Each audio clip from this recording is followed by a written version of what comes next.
الفاتحہ۔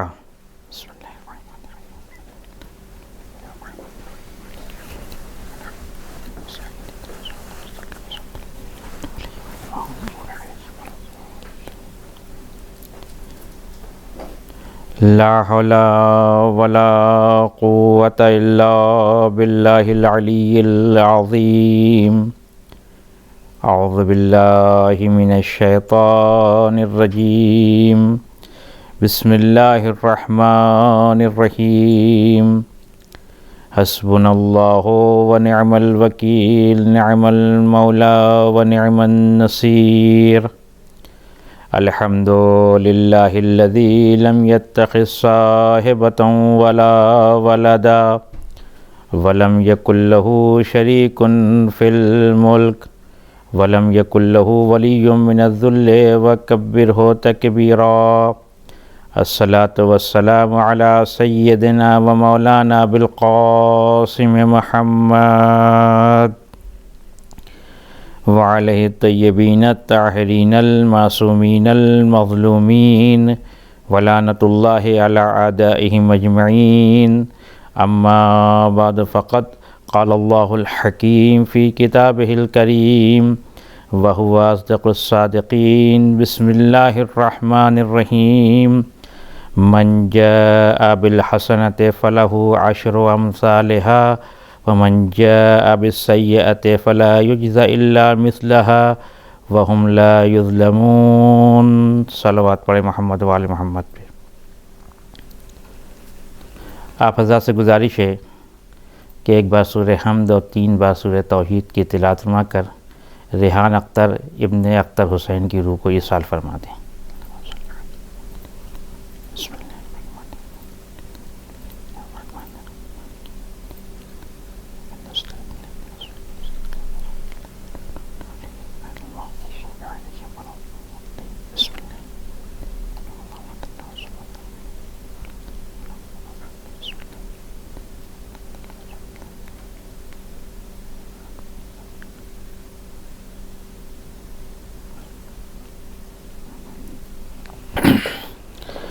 کون و مکان کا کردگار، آفاق و انفس کا پروردگار، جس نے دریاؤں کو روانی، درختوں کو قوت نمو، پرندوں کو قوت پرواز، انسان کو قوت عقل، رسول کو قرآن اور امت مسلمہ کو حسین جیسا انسان عطا کیا، وہ اپنی پاک و پاکیزہ کتاب قرآن مجید میں انسانوں کو خطاب کر کے یہ آواز دے رہا ہے، من جاء بالحسنۃ فلہ عشر امثالہا۔ جو انسان آئے گا قیامت میں اپنی نیکیوں کے ساتھ، اس کو ایک نیکی کے بدلے میں 10 جزا دی جائے گی یا 10 نیکی دی جائے گی۔ ومن جاء بالسیئۃ فلا یجزی الا مثلہا۔ اور اگر کوئی ایک برائی کے ساتھ آتا ہے قیامت میں تو اس کو اس کا صلہ فقط ایک برائی کے مقابل میں دیا جائے گا۔ وہم لا یظلمون۔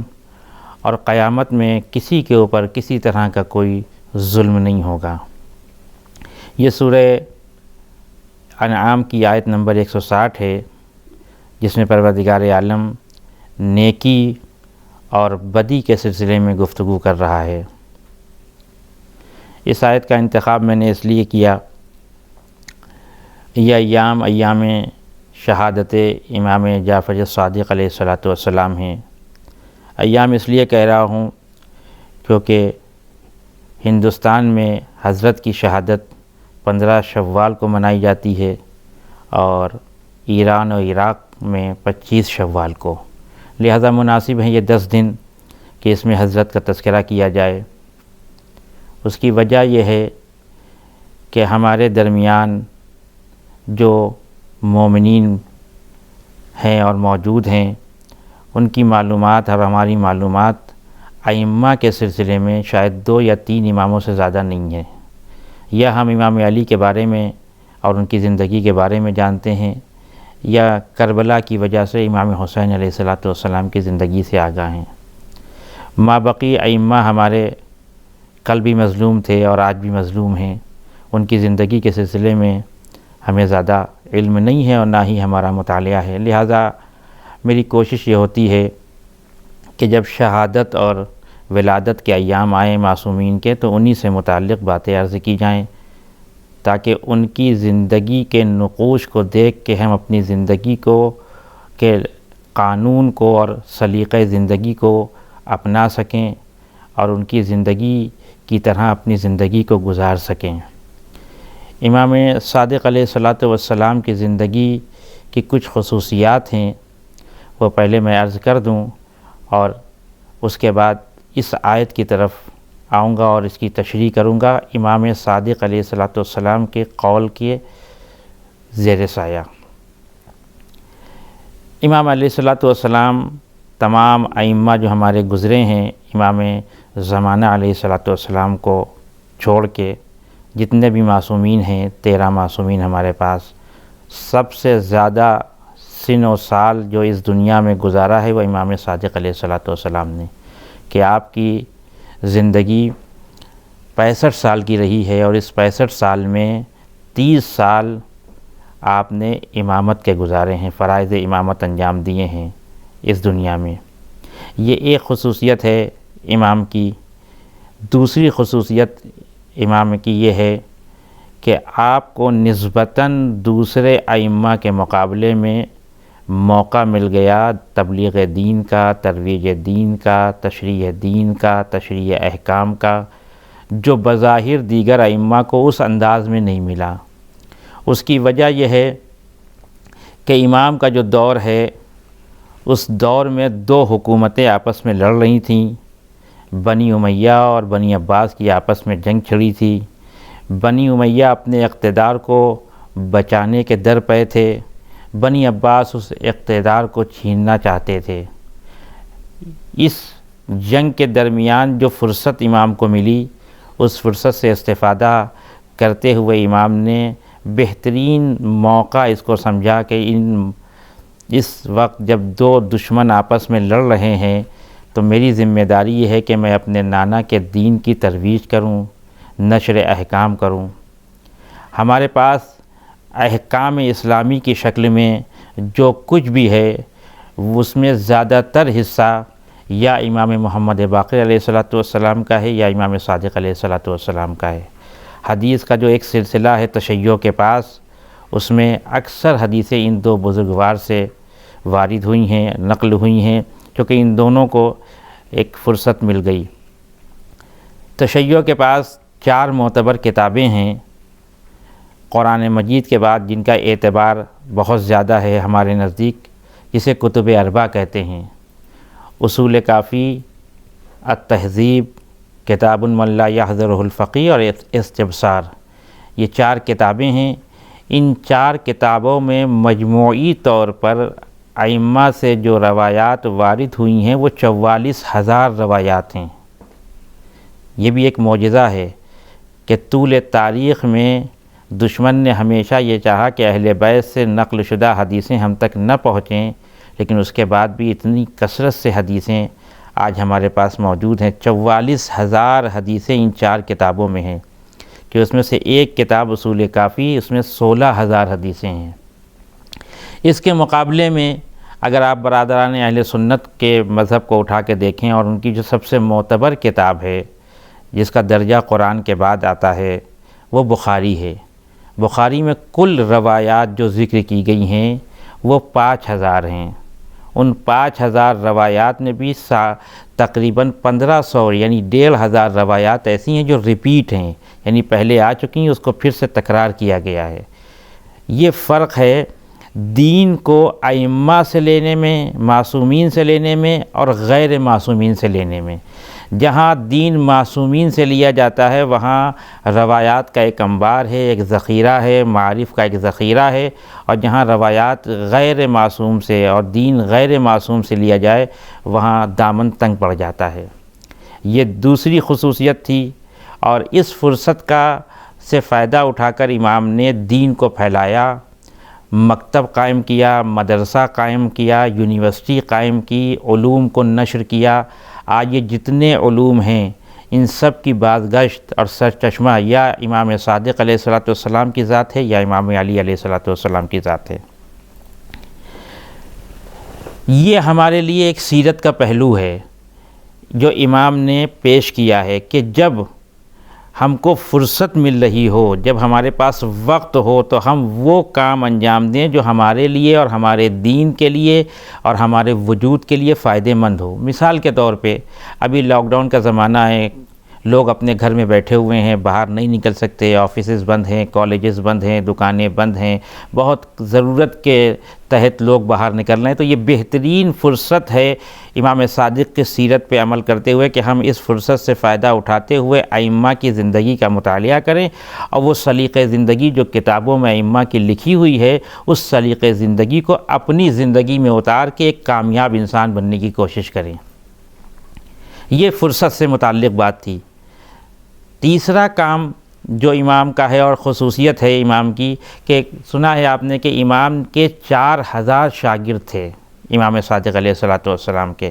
ایک بہت بڑا مجمع ہے، ایک کثیر تعداد میں مجمع ہے جو امام کے درس میں آ رہا ہے، جو امام کی باتوں کو نقل کر رہا ہے۔ یہ صرف اس لیے ہے کہ دونوں حکومتوں کی توجہ اتنی نہیں تھی، البتہ تھی امام کی طرف لیکن اتنی نہیں تھی، وہ اپنے مسائل میں گھرے ہوئے تھے۔ امام نے فقط درس و تدریس کا کام اس طرح سے نہیں کیا، جس مرحلے کی طرف میں آپ کو لے کے جانا چاہتا ہوں اس کا آغاز یہاں سے ہوتا ہے۔ امام نے الگ الگ علموں پہ الگ الگ لوگوں کو ماہر بنانا شروع کیا۔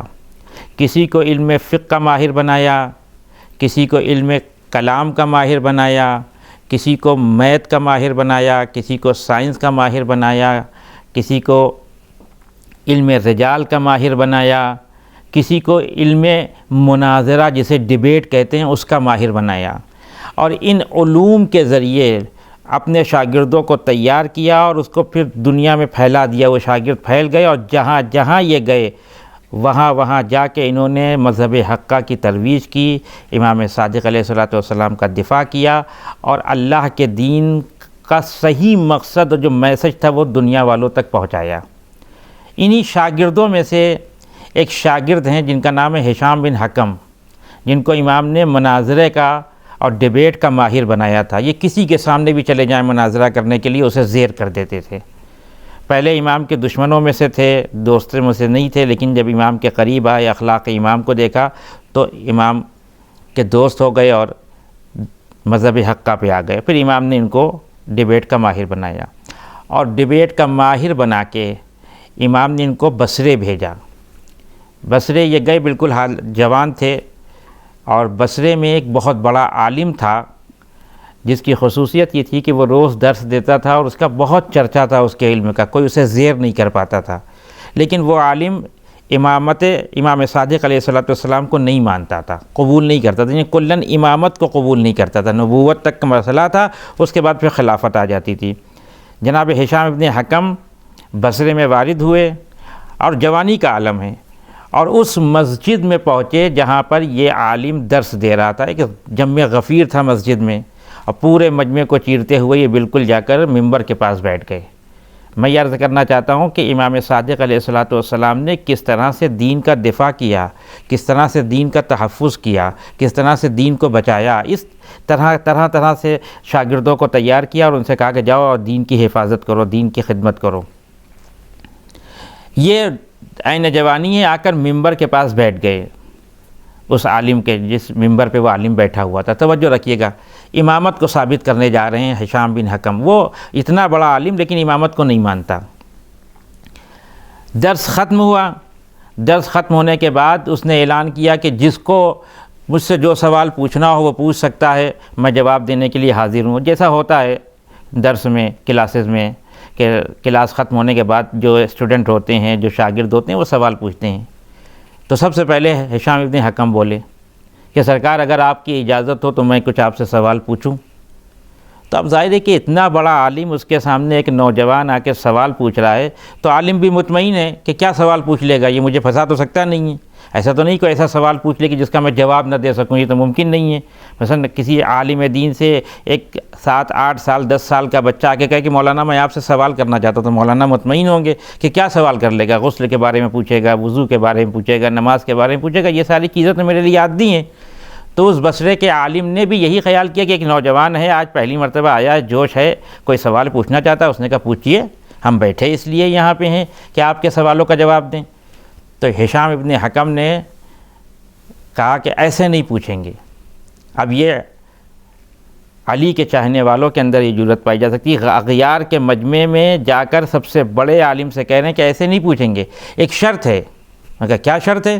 کہ شرط یہ کہ میں جو بھی سوال پوچھوں آپ کی ذمہ داری ہے اس کا جواب دینا، ناراض نہ ہوئیے گا، توجہ رکھیے گا، ناراض ہونے کی ضرورت نہیں ہے۔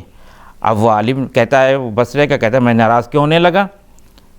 آپ جو سوال پوچھیں گے میں اس کا جواب دوں گا۔ کہ بس ٹھیک ہے، بس یہ طے ہو گیا ہمارے آپ کے بیچ میں کہ میں سوال پوچھوں گا، آپ اس کا جواب دیں گے، ناراض نہیں ہوں گے۔ کہ نہیں، بالکل ناراض نہیں ہوں گا۔ کہ پوچھو کیا سوال ہے؟ اب توجہ رکھیے گا یہاں سے۔ پہلا سوال جو اس جوان نے، جسے ہشام بن حکم کہتے ہیں، جو امام صادق کا شاگرد ہے، مدینہ سے پڑھ کے آیا ہے بصرے میں مناظرہ کرنے کے لیے، ایک طرح سے غیر محسوس طریقے سے مناظرہ کر رہا ہے سوالوں کے ذریعے سے، کہتا ہے اے عالم یہ بتا کہ تیرے پاس آنکھیں ہیں؟ تو ظاہر ہے کہ اب یہ پہلا سوال ایسا ہے کہ جس پہ انسان ناراض ہو جائے، لیکن چونکہ پہلے سے وعدہ کر چکا تھا کہ ہم ناراض نہیں ہوں گے، تو جھنجلا کے کہتا ہے ہاں آنکھیں ہیں۔ تو ہشام کہتے ہیں اس سے کرتے کیا ہو؟ کہ آنکھوں سے قرآن کی تلاوت کرتے ہیں، حدیثوں کا مطالعہ کرتے ہیں، درس کا مطالعہ کرتے ہیں، پھر آ کے یہاں پڑھاتے ہیں۔ کہ اچھا، تو آپ کے پاس آنکھیں ہیں اور آنکھوں سے دیکھتے ہیں چیزوں کو۔ کہ میرا دوسرا سوال یہ ہے کہ آپ کے پاس کان ہیں؟ اب پھر یہ جھنجلا گیا بالکل سے کہ یہ کیسا سوال پوچھ رہا ہے، عجیب و غریب، یہ کوئی پوچھنے والا سوال ہے؟ لیکن پھر وعدہ یاد آ گیا کہ ناراض نہیں ہوں گے۔ کہاں بتائیے، کہاں کان بھی، کہ اس سے کیا کرتے ہیں آپ؟ کہ اس سے میں آوازوں کو سنتا ہوں، تشخیص دیتا ہوں کہ کون کس کی آواز ہے، اور دوسری چیزیں، اذان کی آواز سنتا ہوں، قرآن کے تلاوت سنتا ہوں، یہ ساری چیزیں، اور ایک کے بعد ایک میں اس کو مختصر کر رہا ہوں تاکہ مجھے دوسری منزل تک بھی جانا ہے۔ کرتے کرتے، پوچھتے پوچھتے، تمہارے پیر ہیں، تمہارے ہاتھ ہے، تمہاری زبان ہے، کرتے کرتے آخر میں کہا بس یہ آخری سوال ہے۔ کہ وہ پوچھو۔ کہ سرکار یہ بتائیے کہ آپ کے دل ہے؟ اب ظاہر ہے کہ یہ کیا کہے، دل ہے؟ کہ ہاں بالکل ہے، دل بھی ہے ہمارے۔ کہ یہ بتائیے کہ دل کا کام کیا ہے؟ کہ دل کا کام یہ ہے کہ وہ پورے جسم کے اعضاء کو جب حکم دیتا ہے تو جسم کے اعضاء کام کرنے لگتے ہیں۔ ہشام نے کہا اچھا یہ بتائیے کہ اگر دل نہ چاہے تو کیا آپ حرکت کریں گے؟ تو اس نے پھر توضیح دینا شروع کیا کہ نہیں، ایسا نہیں ہو سکتا، اگر دل نہ چاہے تو ہم کوئی کام نہیں کر سکتے۔ تو ہشام بن حکم نے بات کو سمیٹتے ہوئے کہا، توجہ رکھیے گا، بات کو سمیٹتے ہوئے کہا اے بصرے کے عالم یہ بتا کہ اس دل کا کام کیا ہے؟ کہ اس دل کا کام یہ ہے کہ یہ دل جسم کے مرکزیت کو، کہ دل کا کام مرکزیت کا کام ہے، یعنی جو کام مرکز کا ہوتا ہے وہی دل کا ہوتا ہے۔ یعنی کیا مطلب ہے؟ کہا بغیر دل کی اجازت کے جسم کا کوئی حصہ حرکت نہیں کر سکتا۔ اللہ نے اس چھوٹے سے جسم کے اندر دل کو مرکزیت عطا کی ہے تاکہ اس کے رہنمائی میں جسم کے سارے اعضاء کام کر سکیں۔ جب یہ بات کہی اس بصرے کے عالم نے تو ایک دفعہ ہشام بن حکم کھڑے ہوئے اور مسکرا کے کہتے ہیں اے بصرے کے عالم تجھے اتنی سی بات سمجھ میں نہیں آ رہی ہے کہ جس اللہ نے انسان کے 5 یا 6 فٹ کے جسم کو بغیر مرکز کے پیدا نہیں کیا، وہ اتنی بڑی کائنات بغیر مرکز کے پیدا کر دے گا؟ تو وہ عالم کہتا تم کہنا کیا چاہتے ہو؟ ہشام کہتے ہیں میں کہنا یہ چاہتا ہوں کہ جس طرح سے اللہ نے جسم کے مرکز کو دل کی صورت میں بنایا ہے، اسی طرح سے کائنات کے مرکز کا نام امام ہے۔ اگر دل کام کرنا بند کر دے تو جسم خراب ہو جائے، اگر امام کا وجود ختم ہو جائے تو دنیا تمام ہو جائے۔ اب جیسے ہی یہ بات کہی تو اب یہ چکرا گیا بالکل سے کہ یہ کیا ہو گیا، میں تو سوچ رہا تھا کہ یہ بہت عام سی بات کرے گا۔ اس نے کہا کہ یہ تم کون ہو؟ اس نے کہا کہ میں ہشام بن حکم ہوں اور میں تم سے یہ مناظرہ کیا ہے میں نے۔ تو اب وہاں پہ یہ جملہ جو تاریخ نے نقل کیا وہ عجیب و غریب ہے۔ وہیں ممبر پہ بیٹھ کے اس عالم نے کہا ہشام بن حکم کو خطاب کر کے، سمجھ گیا کہ یہ جوان ہے، اس کے بس کی بات نہیں یہ ساری باتیں کرنا، کہتا ہے ہاذہ نقلت من الحجاز، یہ جو کچھ بھی ابھی تک تو نے بیان کیا ہے یہ تیرا اپنا نہیں ہے، یہ تو مدینے سے سیکھ کے آیا ہے۔ یعنی اس کو بھی معلوم تھا کہ یہ امام صادق کا شاگرد ہے جو ہم سے مناظرہ کرنے آیا ہے۔ اس کے بعد اس نے جو جرأت دکھائی وہ قابل تعریف ہے۔ ممبر سے اترنے کے بعد ہشام ابن حکم کے ہاتھ کو پکڑا اور لے جا کے ممبر پہ بٹھا کے کہتا ہے مجمع سے کہ یہ ممبر اس کے جگہ ہے، میرے بیٹھنے کی جگہ نہیں، اس جوان کے بیٹھنے کی جگہ ہے۔ آپ نے توجہ کی اس چھوٹے سے مناظرے میں جہاں امام کا شاگرد امام کی امامت کو ثابت کر رہا ہے، وہاں جب علم امامت واسطے سے پہنچا ہے اس عالم تک تو عالم نے اپنی جگہ چھوڑ دی، ممبر چھوڑ دی۔ تو اگر امام کا علم مستقیماً آ جائے بصرے تک تو کیا ہوگا؟ لہذا امام نے یہ سارے کام کیے، الگ الگ شاگردوں کو بنایا۔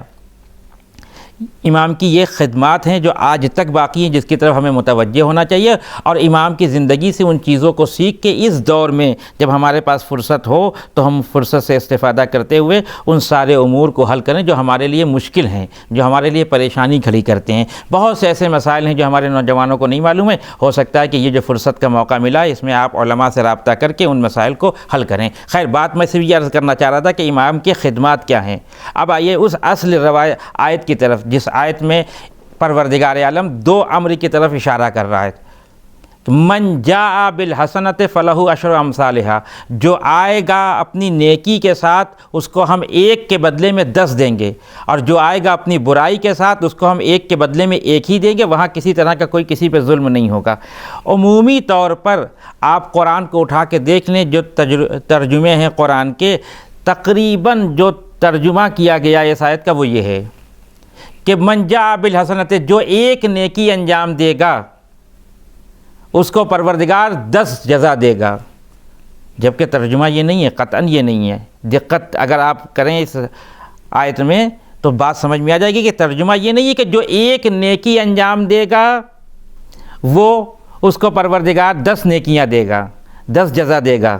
اور پھر ہم حساب کتاب کرتے ہیں، اگر یہ بات ہو جائے، اگر پروردگار یہ کہہ رہا ہو کہ جس نے ایک نیکی کی اس کو ہم 10 جزا دیں گے، تب تو پھر مسئلہ حل ہے ہمارے آپ کے لیے کہ روز 100 نیکی کریں اور 1000 پائیں، کوئی مسئلہ ہی نہیں ہے۔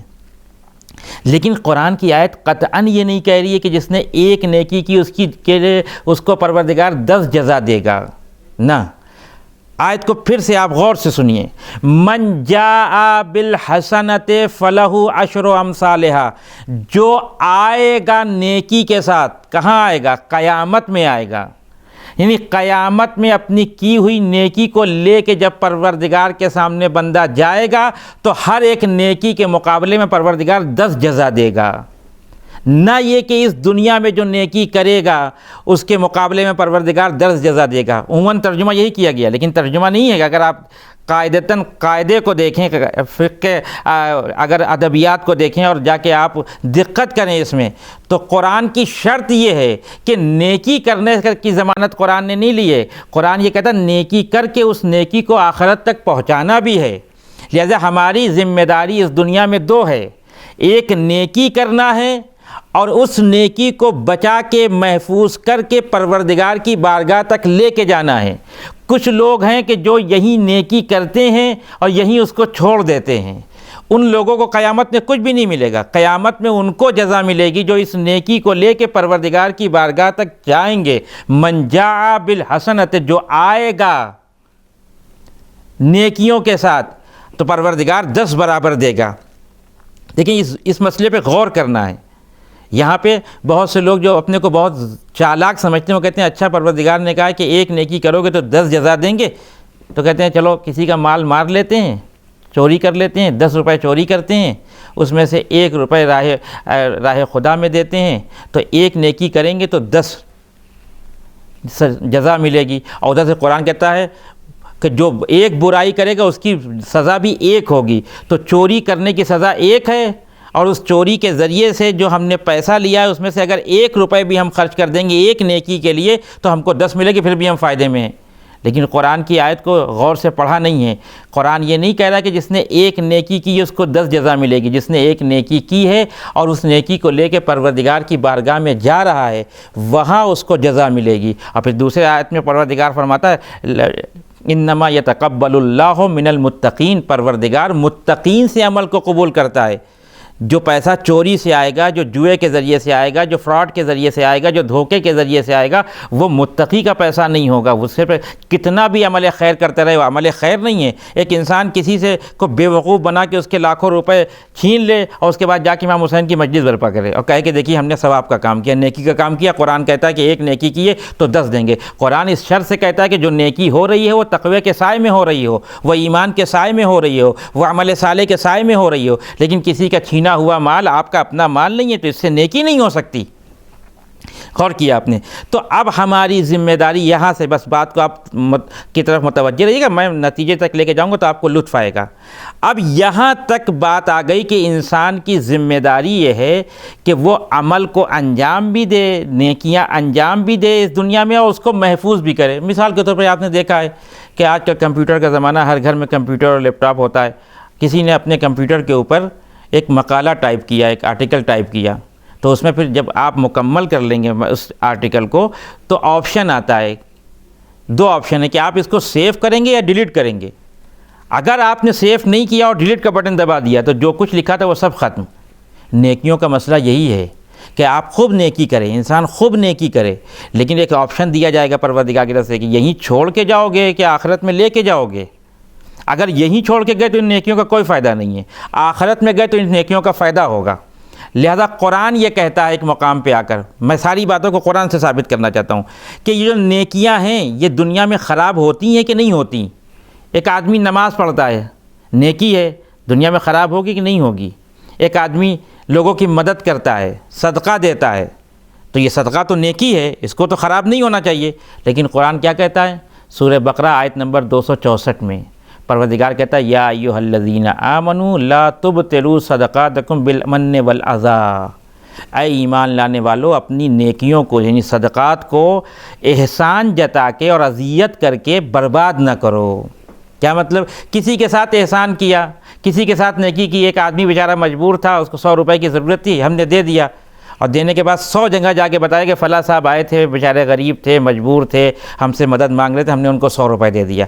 یہ صدقات کو ہم نے احسان جتانے کے ساتھ برباد کر دیا، یا ان کی توہین کر دی تو اذیت ہوگی جس کی توہین کی گئی ہے۔ قرآن صاف طور پہ کہہ رہا ہے کہ اپنے صدقات کو احسان جتا کر، دکھا کر، شو آف کر کے، لوگوں کے درمیان بیان کر کے برباد نہیں کرو۔ اس کے معنی یہ ہے کہ جو نیکیاں اس دنیا میں ہوتی ہیں ہو سکتا ہے کہ ہمارے کچھ عمل اس کو برباد کر دیں، جس کی طرف قرآن اشارہ کر رہا ہے سورہ بقرہ میں کہ اگر تم نے صدقہ نکالا ہے تو یہ نیک کام ہے، لیکن یہ نیک کام اس وقت پہنچے گا پروردگار کی بارگاہ میں جب تم اس کو احسان کے ذریعے سے جتاؤ نہیں، جب تم جس کے ساتھ یہ احسان کیا ہے، جس کے ساتھ آپ نے صدقہ، جس کو آپ نے صدقہ دیا ہے، اس کو اذیت نہ پہنچائیں۔ مسجد میں پانی کی مشین لگوا دی اور پورے شہر میں جا کے بتا دیا، اللہ کہتا ہے کہ یہ نیکی بیکار ہو گئی۔ لہذا 2 ذمہ داری ہے ہماری، نیکیاں کرنا بھی ہے، نیکیوں کو بچا کے پروردگار تک لے کے جانا ہے۔ بس میں بات کو ختم کر رہا ہوں۔ امام صادق علیہ السلام کا تذکرہ میں نے اس لیے کیا کہ امام نے ہم کو بتایا کہ نیکیاں کرنا تو آسان ہے لیکن نیکیوں کو بچانا مشکل ہے۔ امام نے کہا کہ آؤ ہم تم کو بتاتے ہیں، چھٹے امام فرماتے ہیں کہ ہم تم کو بتاتے ہیں کہ کس طرح نیکیوں کو بچایا جاتا ہے۔ امام فرماتے ہیں رعایت المعروف لا یصلح الا بثلاث خصال، یہ جو تم نیکیاں کرتے ہو دنیا میں، یہ نیکیاں اس وقت تک باقی نہیں رہیں گی جب تک کہ ان نیکیوں کے ساتھ 3 صفتیں نہ آ جائیں۔ اگر 3 کنڈیشن تم فالو کر رہے ہو ان نیکیوں کے ساتھ تو تمہاری نیکیاں یہاں بھی رہیں گی اور آخرت میں بھی جائیں گی، اور اگر تم نے وہ کنڈیشن فالو نہیں کی تو تمہاری نیکیاں یہیں رہ جائیں گی، وہاں تک نہیں جائیں گی۔ جب وہاں نہیں جائیں گے تو کچھ ملے گا نہیں۔ پہلی چیز جو امام فرماتے ہیں، روایت کے جملے ہیں اور مختلف طریقے سے یہ روایت وارد ہوئی ہے، فرماتے ہیں کہ جو کام بھی تم کر رہے ہو، جو نیک عمل تم انجام دے رہے ہو، تصغیر ہی، اس کو چھوٹا سمجھو، اس کو بہت بڑا نہیں سمجھو۔ بڑے سے بڑا کام کرنے کے بعد بھی انسان اس کام کو چھوٹا سمجھے، اس کو بڑا نہیں سمجھے۔ اگر اس کو بڑا سمجھ لیا تو نیکیاں برباد ہو جائیں گی۔ 100 روپے دینے کے بعد ایسی باتیں کر رہے ہیں جیسے 1 لاکھ روپے دیے ہیں۔ یہ چھوٹے عمل کو بڑا کر کے دکھانا ہے۔ پروردگار کہتا ہے یہ نیکیاں برباد۔ پہلی چیز تصغیر ہی، اس کو چھوٹا بنا دیں۔ دوسری چیز، دوسری کنڈیشن جو فالو کرنا ہے وہ یہ ہے وہ ستر ہی، اس دنیا میں جو نیکی کی ہے اس کے اوپر پردے ڈال دو، چھپا دو، بتانے کی ضرورت نہیں ہے، کسی کے سامنے گانے کی ضرورت نہیں جو ہم آپ کرتے ہیں کہ ذرا سا کوئی نیک کام کیا، ارے بھائی آج تو بہت تھک گئے، قرآن پڑھ کے آ رہے ہیں، ارے بھائی آج تو بہت خستگی طاری ہے، ابھی نماز بہت زیادہ پڑھ لی ہے۔ جو نیکی کر رہے ہیں ستر ہی اس کو چھپا کے رکھیں، توجہ رکھیے گا۔ اور تیسری اور آخری کنڈیشن کہ کسی عمل، یہ تینوں کنڈیشن وہ آپشن ہیں جس آپشن کے ذریعے سے آپ کسی عمل کو سیو کر سکتے ہیں، ڈیلیٹ سے بچا سکتے ہیں۔ تیسری چیز جو امام نے فرمائی وَتَعْجِيلِهِ، اور جب نیکی کرنے کا ارادہ کرو تو اس ارادے کو جلدی انجام دو، کل کے اوپر نہیں چھوڑو، پرسوں کے اوپر نہیں چھوڑو۔ بہت سے لوگ ہوتے ہیں جو کہتے ہیں کہ ارے کل نماز پڑھ لیں گے، یہ کل کبھی کسی کا آیا ہی نہیں ہے۔ جس کو شروع کرنا ہے نیک کام وہ آج سے اور ابھی سے شروع کرے۔ کل سے مسجد جائیں گے نماز پڑھنے کے لیے، کل سے کوئی نہیں جاتا ہے۔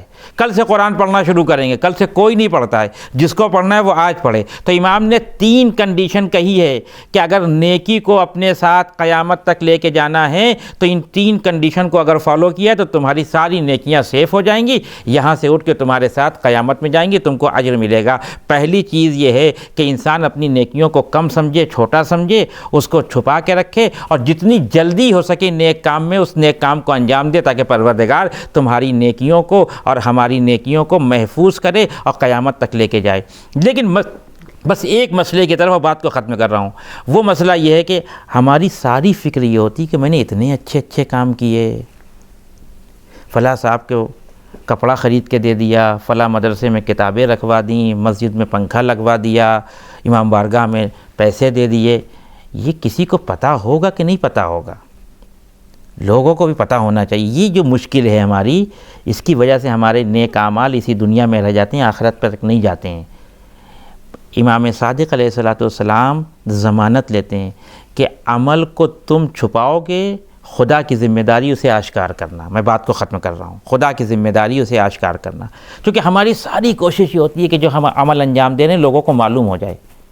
پروردگار کہتا ہے کہ تم بندے کی ذمہ داری عمل انجام دینا ہے، خدا کی ذمہ داری اس عمل کو مشہور کرنا ہے۔ وہ کب، کہاں، کیسے، کس طرح سے عمل کو مشہور کرے گا بندے کا، یہ پروردگار کی ذمہ داری۔ ہماری مشکل یہ ہے کہ ہم نے خدا کی ذمہ داری بھی اپنے اوپر اٹھا لی کہ خود ہی عمل کریں گے اور خود ہی سب کے سامنے جا کے مشہور کر دیں گے۔ پروردگار کہتا ہے کہ تم نے اپنے عمل کو، اپنے صدقات کو، اپنی نیکیوں کو احسان جتا کے اذیت کر کے باطل کر دیا، ہم نہیں قبول کریں گے۔ تمہاری ذمہ داری اس دنیا میں نیکی کرنا، اس کو چھپا کے رکھنا، جلدی کرنا، اس کو چھوٹا سمجھنا۔ ہماری ذمہ داری ہے کہ ہم طے کریں گے تمہیں کب بیان کرنا ہے کہ میرے بندے نے کون سا اچھا کام کیا، کہاں اچھا کام کیا، کیسے اچھا کام کیا۔ اب یہ مرحلہ بھی میں طے کر دوں قرآن سے، تاکہ ہمارے سامعین کو یہ بات واضح ہو جائے، سامعین کے لیے، کہ مشکل یہ ہمارے سمجھ میں یہ بات آتی ہے کہ اگر ہم نے اپنی نیکیوں کو خود سے مشہور نہیں کیا تو کون مشہور کرے گا؟ یہ ذمہ داری پروردگار کی۔ میں آپ سے پوچھتا ہوں، ایک سورہ ہے قرآن میں، سورہ دہر، اور یہیں پہ بات کو ختم کر دوں گا۔ سورہ دہر جس کو سورہ انسان بھی کہتے ہیں، یہ سورہ کس کی شان میں نازل ہوا؟ اہل بیت علیہ السلام کی شان میں۔ اور اس پورے سورے میں شروع سے لے کے آخر تک جنت کی نعمتوں کا تذکرہ ہے۔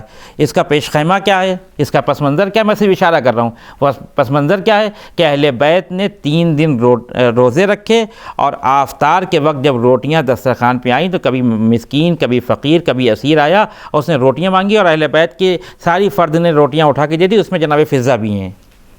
میں آپ سے یہ پوچھتا ہوں کہ یہ جو واقعہ ہے اہل بیت کا 3 دن تک غریب، فقیر، اسیر کو روٹی دینا، یہ کیسے یہاں تک آیا، ہم تک کیسے آیا، کس نے بتایا؟ دیکھیے، اہل بیت سے تو یہ بعید ہے کہ وہ کسی کو کچھ دیں اور بتا دیں کہ ہم نے فلاں کو دیا ہے، ممکن نہیں ہے، ان کی زندگی سے تو ممکن نہیں ہے، وہ معصوم ہیں۔ جب ہمارے لیے یہ حکم ہے کہ اپنی عمل کو کسی کو بتانا نہیں ہے، نیکیوں کو بتانا نہیں ہے، جیسے آج کل ہوتا ہے نا کہ کسی کو اناج اور غلہ بانٹ رہے ہیں تو اس کی تصویر کھینچے لے رہے ہیں، یہ اپنے عمل کو باطل کرنا ہے، یہ خود کی زحمت کو برباد کرنا ہے، یہ نہیں کریں آپ کو جس کو دینا آپ خاموشی سے دے دیں، پروردگار جب چاہے گا آپ کو معروف کر دے گا، اور وہ زندگی میں معروف کرے گا، مشہور کرے گا۔ تو میں یہ کہنا چاہ رہا تھا کہ اہل بیت نے 3 دن جو روٹیاں دی ہیں، یہ کس نے بتایا؟ اہل بیت نے بتایا۔ اہل بیت سے تو ممکن نہیں کہ وہ بتائیں، کیونکہ معصوم ہیں، بچی جناب فضہ۔ جناب فضہ کا کردار ایسا پاک و پاکیزہ کردار ہے کہ بعید ہے ان سے کہ وہ 3 روٹیاں دے کے جا کے بتائیں کہ ہم نے روٹیاں دے دیں۔ تو پھر سوال یہ ہے کہ مدینے میں یہ 3 روٹیاں 3 دن تک یہ روٹیاں جاتی رہیں، یہاں یہ قصہ کیسے آیا؟ جبکہ اور جو لیتے ہیں جو لوگ لیتے ہیں جا کر چیزوں کو، وہ خود تو بتاتے نہیں ہیں۔ جو روٹیاں جنہوں نے روٹیاں لی وہ لے کے چلے گئے، وہ تو نہیں بتائیں گے کہ ہم کو اہل بیت کے گھر سے روٹیاں ملیں۔ یہ طریقہ ہوتا ہے لینے والے کو، وہ کسی سے نہیں بتاتے۔ پھر سوال یہ ہے کہ یہ واقعہ یہاں تک کیسے آیا، جبکہ 100 سال تک روایات کو بیان کرنا منع تھا۔ رسول کے رحلت کے بعد سے لے کے سن 110 ہجری تک رسول کی حدیثوں کو، اہل بیت کے فضائل کو کوئی بیان نہیں کر سکتا تھا۔ اس کے بعد جب بیان کرنا شروع کیا تو شیخ طوسی اور شیخ مفید کی کتاب خانوں کو جلا دیا گیا، نہ جانے کتنی کتابیں جل کے راکھ ہو گئیں، کتنے علماء کو شہید کر دیا گیا، تشیع پہ ظلم کیا گیا۔ کیوں؟ تاکہ اہل بیت کی فضیلت، ان کی نیکیاں دنیا والوں کے سامنے نہ آئیں۔ لیکن اتنی ممنوعیت کے بعد، اتنی محدودیت کے بعد، اتنے مشکلات کے بعد آج ہم تک یہ سورہ دہر کے ذریعے سے یہ واقعہ آیا کہ اہل بیت نے اپنے سامنے کی روٹیاں اٹھا کر غریب و فقیر و مسکین کو دے دی، تو اہل بیت نے تو کسی کو بتایا نہیں تھا۔ پھر یہ واقعہ یہاں تک کیسے آیا؟ یہی دلیل ہے اس بات کی کہ بندے کا کام عمل کرنا ہے، خدا کا کام اس عمل کو بندوں تک پہنچانا ہے اور مشہور کرنا ہے۔ یہ ذمہ داری خداوند کریم کی۔ اہل بیت آپ نے عمل کیا ہے، خود خدا کہہ رہا ہے انما نطعمکم لوجہ اللہ لا نرید منکم ولا جزاء ولا شکورا۔ آپ نے جو کچھ بھی کیا ہے یہ فقط پروردگار کے لیے کیا ہے۔ تو بندہ جب خدا کے لیے نیک عمل انجام دیتا ہے، خالصتاً لوجہ اللہ عمل کو انجام دیتا ہے، تو پروردگار کی ذمہ داری ہے کہ اس عمل کو پوری دنیا میں مشہور کر دے۔ اور جب خدا کسی کے بندے کے عمل کو مشہور کرے گا تو چونکہ اس کی ذات لامحدود ہے، اس کے وجود سے جو ذکر نکلے گا وہ بھی لامحدود ہوگا۔ یہ فلسفہ ہے اہل بیت کے ذکر کے باقی رہنے کا۔ انسان تعجب کرتا ہے کہ اتنی کتابیں جلا دی گئیں، اتنے علماء کو مار دیا گیا، اتنی پابندیاں لگائی گئیں، پھر بھی ان کا تذکرہ ہر زبان پہ ہے۔ یہ تذکرہ اس لیے کہ انہوں نے جو عمل کیا تھا اس کو چھپایا تھا، اس کو ظاہر نہیں کیا تھا۔ کسی کے سامنے یہ احساس نہیں ہونے دیتے سامنے والے کو، تاکہ اس کو احساس ندامت نہ ہو۔ بس بات کو ختم کر رہا ہوں۔ امام سجاد کی زندگی کو اٹھا کے دیکھیں آپ۔ کربلا کے بعد جب امام مدینے میں ہیں اور جناب مختار قاتلان امام حسین سے بدلہ لے رہے ہیں، تو جناب علی اکبر کا قاتل بھاگ کے مدینے آ گیا اور امام سجاد سے سامنا ہو گیا۔ دیکھیں یہ اس آیت کا مصداق نہیں ہے کہ لا تبطلوا صدقاتکم بالمن والاذی، یہ کسی کے اوپر منت نہیں کرتے، یہ کسی پہ احسان نہیں جتاتے، یہ اپنے بھائی کے قاتل پہ احسان نہیں جتاتے۔ سوچئے امام سجاد جناب علی اکبر کا قاتل سامنے کھڑا ہے، بہت عظیم کردار ہے ان بزرگ شخصیتوں کا، بہت سخت مرحلہ ہے کہ جوان بھائی کا قاتل سامنے کھڑا ہو اور امام اس کو احساس نہ ہونے دیں کہ میں نے تجھے پہچان لیا ہے۔ جبکہ کربلا کی تاریخ میں آپ اگر اٹھا کے دیکھیں کربلا کی تاریخ کو، تو امام سجاد کو والہانہ محبت تھی جناب علی اکبر سے، اپنے بھائی سے، چونکہ برابر کے بھائی تھے۔ دلیل کیا ہے؟ دلیل یہ ہے کہ جب امام حسین وقت آخر آئے ہیں اور آ کر روداد کربلا سنائی ہے، اور جناب امام سجاد بار بار پوچھ رہے ہیں کہ اون و محمد کہاں ہیں، میرے چچا عباس کہاں ہیں، علی اصغر کہاں ہیں، امام حسین سب کو بتا رہے ہیں کہ شہید ہو گئے۔ لیکن جب پوچھا میرا بھیا علی اکبر کہاں ہے، تو پھر امام حسین نے یہ نہیں کہا جناب امام سجاد کے سامنے کہ وہ بھی شہید ہو گئے، بس یہ کہا کہ میرے لال بس یہ سمجھ لو کہ مردوں میں تمہارے اور ہمارے علاوہ کوئی باقی نہیں ہے۔ نہیں، امام حسین بھی سمجھتے تھے کہ امام سجاد کو کتنی والہانہ محبت ہے جناب علی اکبر سے، چونکہ ہم شبیہ پیغمبر بھی ہیں اور بھائی بھی ہیں۔ اب سوچئے ایک ایسا بھائی جس سے اتنی والہانہ محبت ہو، اس کا دشمن سامنے کھڑا ہو، اس کا قاتل سامنے کھڑا ہو، پانی مانگ رہا ہے، امام سجاد نے پانی دے دیا۔ کسی کو پانی پلانا نیکی تو ہے، لیکن اتنی دیر تک جتنی دیر تک وہ پانی پیتا رہا، امام سجاد نے یہ احساس نہیں ہونے دیا کہ میں نے تجھے پہچان لیا۔ اس نے خود پانی پینے کے بعد کہا کہ مولا آپ نے مجھے پہچانا کہ میں کون ہوں؟ اس وقت امام سجاد کہتے ہیں کیا کوئی اپنے جوان بھائی کے قاتل کو بھول جاتا ہے؟ یہ تیرا کام تھا کہ تو نے کربلا میں میرے جوان بھائی کو کے سینے پہ برچی کا پھل مارا۔ یہ ہماری ذمہ داری ہے کہ ہم لوگوں کے ساتھ احسان کرے۔ بس عزیزو، میں بات کو ختم کر رہا ہوں۔ آج شب جمعہ ہے، شب مغفرت ہے، شب زیارت ہے۔ لیجئے ایک چھوٹا سا واقعہ اور یہی مصائب کی منزل ہوگی، اور میں مجلس کو ختم کر رہا ہوں۔ شب پنجشنبہ جب لوگ جاتے ہیں کربلا میں، ایک عجیب منظر ہوتا ہے، کوئی ہجوم ہوتا ہے امام حسین کے روضے پہ، جو کہ زیارت مستحب ہے، شب جمعہ کی زیارت مستحب ہے، اور روایات ہیں کہ شب جمعہ ائمہ آتے ہیں، انبیاء آتے ہیں، رسول آتے ہیں، اور شب جمعہ ایک دکھیاری ماں بھی آتی ہے اپنے بیٹے کی زیارت کرنے کے لیے۔ پرانا زمانہ تھا، ایران کا ایک شخص تھا جس کا نام تھا ملا عباس چاوشی، وہ قافلہ بنا کے لوگوں کو لے کے جاتا تھا زیارت کے لیے۔ ایک دفعہ اس کا بیان ہے کہ میں نے لوگوں کو آمادہ کیا اور کربلا کی سرزمین تک پہنچا۔ جب ہم کربلا میں وارد ہوئے تو شب جمعہ تھی، لیکن چونکہ سفر کی صعوبتیں تھیں، پریشانیاں تھیں، مشکلات تھیں، ہم سب تھکے ہوئے تھے، تو پہلے ہم نے یہ فیصلہ کیا کہ ابھی ہم آج رات میں سوئیں گے، آرام کریں گے، کل جمعے کے دن حسین ابن علی کی زیارت کریں گے۔ پھر لوگوں نے آواز دی، ملا ہم زیارت کرنے کے غرض سے تو کربلا آئے ہیں، یہ صعوبتیں ہم نے اسی لیے تو برداشت کی ہیں کہ ہم کربلا تک پہنچ جائیں۔ آج شب جمعہ ہے، شب زیارت امام حسین ہے، ہم پہلے حسین ابن علی کی زیارت کریں گے، اس کے بعد جا کے آرام کریں گے۔ سب تیار ہوئے، آداب زیارت بجا لائے، امام حسین کے روضے میں داخل ہوئے اور زیارت پڑھی گئی۔ اس کے بعد ملا کا عجیب بیان ہے، عزیز و شب جمعہ ہے اس لیے یہ روایت یہ واقعہ پڑھ رہا ہوں۔ ایک دفعہ ملا کہتے ہیں کہ لوگوں نے مجھ سے کہا کہ ملا ایک نوحہ پڑھ دو حسین ابن علی کی بارگاہ میں۔ عجیب مرحلہ ہے، جب انسان حسین کے روضے کے سامنے کھڑا ہوتا ہے تو دنیا کی ہر چیز کو بھول جاتا ہے، بس حسین یاد رہتے ہیں۔ ملا کہتے ہیں میری سمجھ میں نہیں آ رہا تھا کہ میں کس کے حال کا نوحہ پڑھوں، میں نے بیاض ہاتھ میں لی اور یہ سوچ کے حسین ابن علی کے روضے کے سامنے بیاض کھولی کہ جس کے حال کا نوحہ نکلے گا میں اسی کے حال کا نوحہ پڑھ دوں گا۔